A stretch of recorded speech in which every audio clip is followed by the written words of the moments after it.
هاي حلوين، عاملين ايه؟ في الفيديو اللي فات بدأنا رحلتنا في عالم الألوان واتكلمنا عن الفصول الأربعة: الربيع والصيف والخريف والشتاء، وشوفنا ازاي كل فصل ليه لوحة ألوانه اللي بتخلي الشخص يبان أنضر وأجمل. لكن الحقيقة إن البشر مش أربعة بس، احنا مختلفين جدا عن بعض، وبشرتنا وشعرنا وعيوننا بيختلفوا بطريقة دقيقة جدا. عشان كده اتعمل تقسيم أعمق وأدق، واللي هو موضوعنا النهاردة: تقسيمة ال 12 فصل للألوان. الفكرة هنا ان الطريقة دي بتخلي كل شخص يلاقي الالوان اللي بتناسبه بشكل اكتر دقة، وتساعده يختار لبسه ومكياجه وحتى اكسسواراته بطريقة تبرز جماله الطبيعي. خلينا قبل ما ندخل جوه ال 12 فصل ونعرفهم بالتفصيل، خلينا نفهم اولا احنا ليه محتاجين 12 فصل مش بس 4.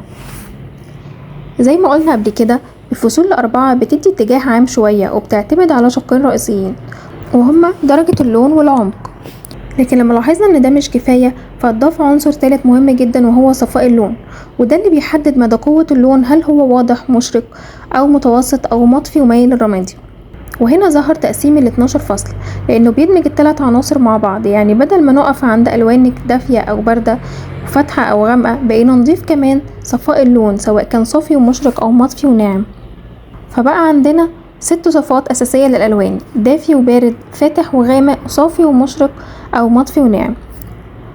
لما نجمع ال3 عناصر دي مع بعض، بنقدر نحدد بشكل دقيق جدا انتي انهي فصل من ال 12 دول، وبناء عليه تقدري تعرفي ايه هي باليت الألوان المناسبة ليكي تماما.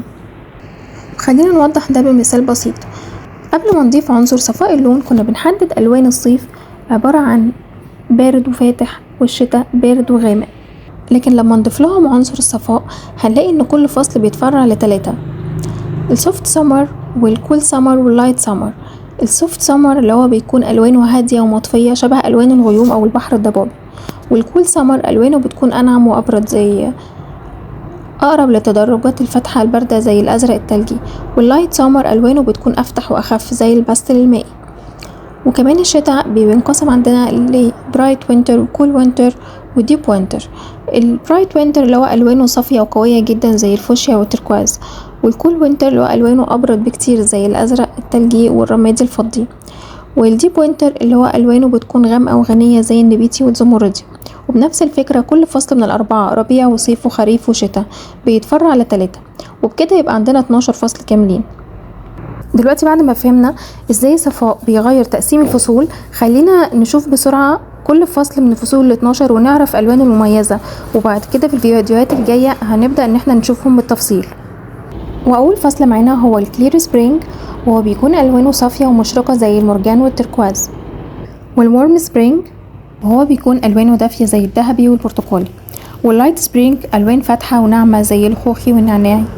واللايت سمر بيكون الوان فاتحه وبارده زي الازرق الفاتح واللافندر. والكول سمر بيكون الوان انعم وابرد زي الازرق التلجي والوردي البارد. والسوفت سمر بيكون الوانه هاديه ومطفيه زي الرمادي والمزرق والوردي الغامق الهادي. والسوفت اوتومن بيكون الوانه مطفيه وهاديه زي الزيتوني والبيج الدافي. والورم اوتومن بيكون الوان دافيه وغنيه زي الذهبي والبرونزي. والديب اوتومن بيكون الوان غامقه وغنيه زي البني الشوكولاته والزمردي الدافي. والديب وينتر بيكون الوانه غامقه ودراميه زي النبيتي والاسود الغني. والكول وينتر بيكون الوانه بارده وقويه زي الازرق الملكي والفضي. والكلير وينتر بيكون الوانه صافيه ومشرقه زي الاحمر الناري والزمردي البارد. ال 12 فصل دول مهمين جدا، لانهم بيحددوا التفاصيل الصغيره اللي بتفرق في شكلك بشكل كبير، لان بيهم هتعرفي الدرجات اللي تفتح وشك وتخليكي مشرقه، وايه اللي يخليكي باهته او يبان انك مرهقه. يعني بدل ما تجربي الوان كتير وتحتاري، هتلاقي الخريطه الخاصه بيكي اللي تقدر تحدد لك باليت الالوان اللي تقدري تمشي عليها بكل سهوله، واللي تختصري بيها وقت ومجهود وفلوس كتير. ولو حاسه انك ممكن تتلخبطي، فهشارك معاكي شويه ادوات ممكن تساعدك تعرفي فصلك من ال 12 بشكل ادق. اولا، موقع ColorWise.me بيخليكي تجاوبي على اسئله عن بشرتك وشعرك وعيونك ويطلع لك النتيجه المظبوطه. وتطبيقات زي Style Yourself Confident او Color Analysis بتخليكي تجربي الالوان وتشوفي ايه الانسب ليكي. وفي كمان بعض المواقع التانية هنزلها لكم ان شاء الله في الفيديو الجاي، بعد ما نكون شرحنا الفصول ال 12 بشكل كامل. وبكده نكون اخدنا فكرة عن تقسيمة ال 12 فصل واللي بتخلي تحليل الألوان أكتر دقة وتفصيل.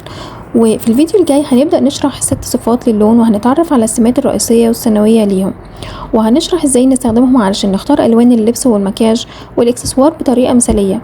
فخليكي مستعدة. وكمان في الفيديوهات اللي بعدها هنبدأ ناخد الموضوع ونتعمق فيه بشكل أكبر، وهنشرح كل فصل لوحده، هنشرح كل مميزاته وألوانه المثالية وأمثلة للمكياج والملابس، وكمان الأخطاء اللي لازم نتجنبها. وحابة أقولك على حاجة صغيرة، لما تجربي ألوان جديدة جربيها في الإضاءة الطبيعية النهارية مش في إضاءة صناعية، وهتتفاجئي قد إيه شكل اللون بيبان مختلف، وده هيساعدك تحددي أنهي درجة فعلا اللي بتليق عليكي. ولو عجبك الفيديو ما تنسيش اللايك والكومنت والشير مع أصحابك. استنوني في الفيديو الجاي، وباي باي مبدعين، وأشوفكم على خير ونكمل حكايتنا في الفيديو الجاي.